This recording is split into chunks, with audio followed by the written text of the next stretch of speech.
The Lord be with you. And with your spirit. A reading from the Holy Gospel according to Saint Mark. Glory to you, O Lord.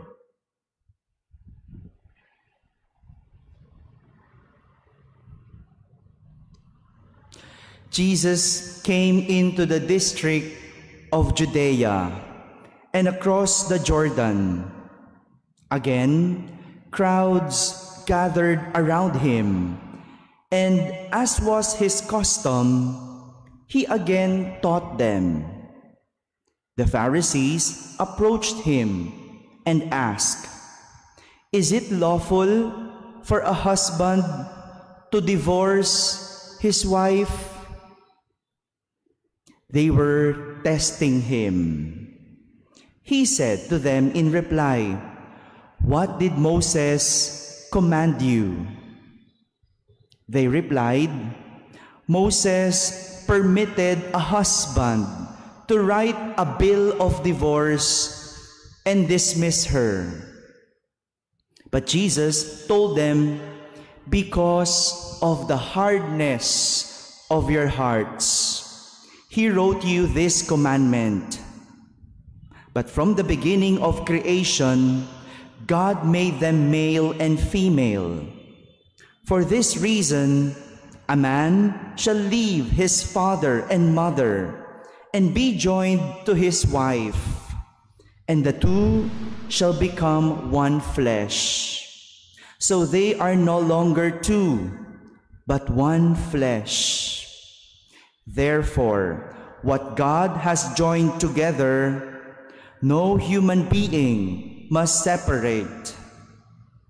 In the house, the disciples again questioned Jesus about this.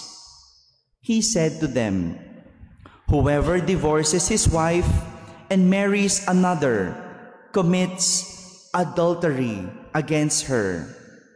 And if she divorces her husband and marries another, she commits adultery." My friends, the Gospel of the Lord. Praise to you, Lord Jesus Christ. Good morning, my dear brothers and sisters. God speaks at the right time. God speaks at the right time. How timely that just as the divorce bill is being passed, now God speaks His side. Napaka-timely, ano? Oh, baka sabihin na naman ng iba, no? Ginawa ito ng simbahan. Oh, hindi po. Sa buong mundo, ito ang ebanghelyo. Oh, hindi ko po ito pinili kagabi, no? Buong mundo, ito ang ebanghelyo. This is the question that the Pharisees asked Jesus. Take note. The Pharisees did not ask to be informed, but to test Jesus. Hindi sila nagtatanong para makaalam. Nagtatanong sila para subukin si Jesus. As they said, "Is it lawful for a husband to divorce his wife?" Let us focus on the response of Jesus. He returned the question to them. No? Instead of answering the question, He returned the question to them by asking them, "What did Moses command you?" Take note again. Jesus is asking about Moses' commandment. Anong sinasabi ng utos ni Moises? And the Pharisees answered back, "Moses permitted a husband to write a bill of divorce and dismiss her." Pinapayagan, pinahihintulutan ni Moises na hiwalayan ng lalaki ang babae. And Jesus ended it by saying, "Because of the hardness of your hearts, He wrote you this commandment." Dahil sa katigasan ng inyong mga puso, kaya ito pinahintulutan. It is clear that divorce was permitted because of the hardness of the hearts of the people. Tigas lang kasi ng puso. This only goes to show that not all laws are moral. It might be legal, but that does not mean it is moral. Since Moses permitted it, divorce became legal. But because God says otherwise, it is not moral. Pinayagan ito, kaya ito naging legal. Pero dahil hindi ito ang turo at sinasabi ng Diyos, kaya ito hindi moral. Jesus lectured the Pharisees and brought them to the beginning of creation for them to understand how everything started. As he said, God made them male and female. For this reason, a man shall leave his father and mother and be joined to his wife, and the two shall become one flesh. So they are no longer two, but one flesh.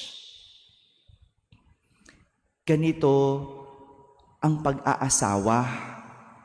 Isang pagsasama ng babae at lalaki para maging isa.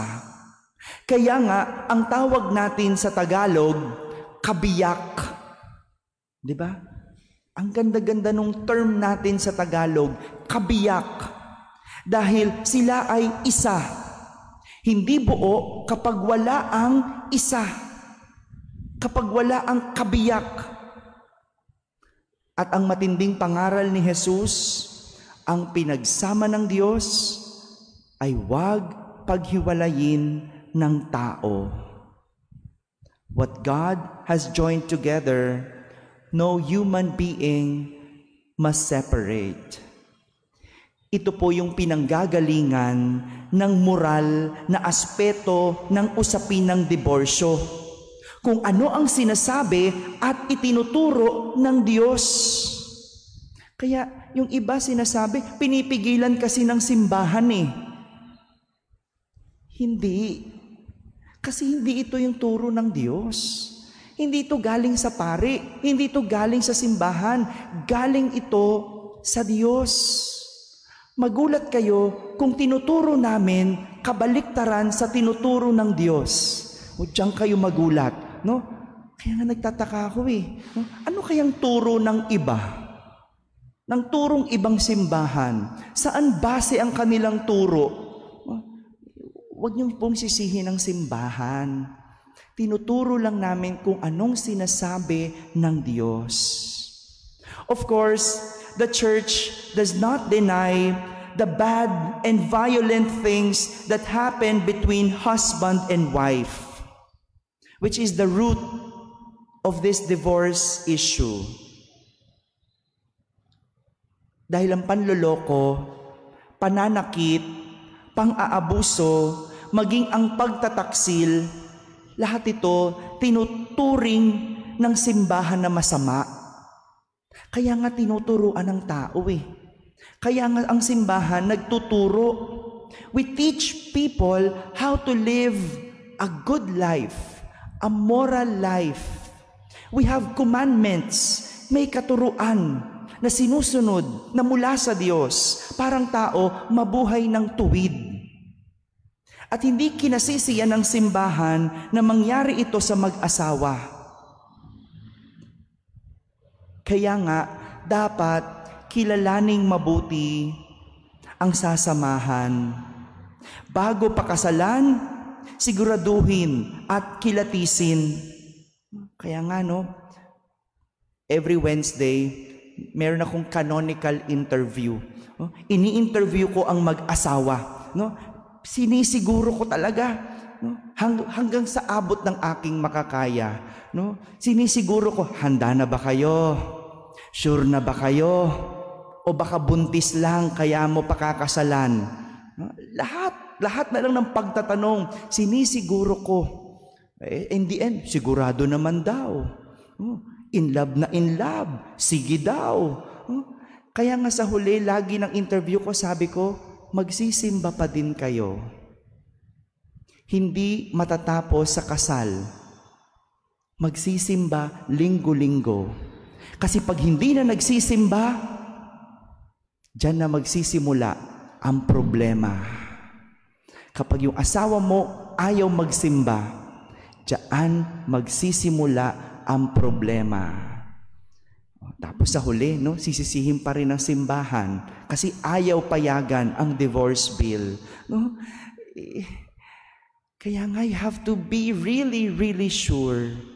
Kaya nga gaya ng sinabi ni Apostol Santiago sa unang pagbasa, huwag sumumpa, huwag mangako. Isiping mabuti kung oo, maging oo. At hindi kung hindi. Bago mo sabihin, I do, siguraduhin mo nga ba talagang I do? Bago mo sabihin hindi, siguraduhin mo kung hindi. This is the teachings of our church. Ang hilig natin sa band-aid solution. But what is the church is teaching us? To live a good and moral life.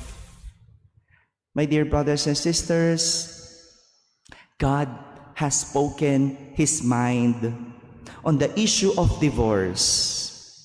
What God has joined together, no human being must separate. It was only permitted because of the hardness of the hearts of the people. The divorce bill might be passed, but it does not mean it is moral. What goes to show, or which goes to shows us that what is legal does not mean moral. Amen.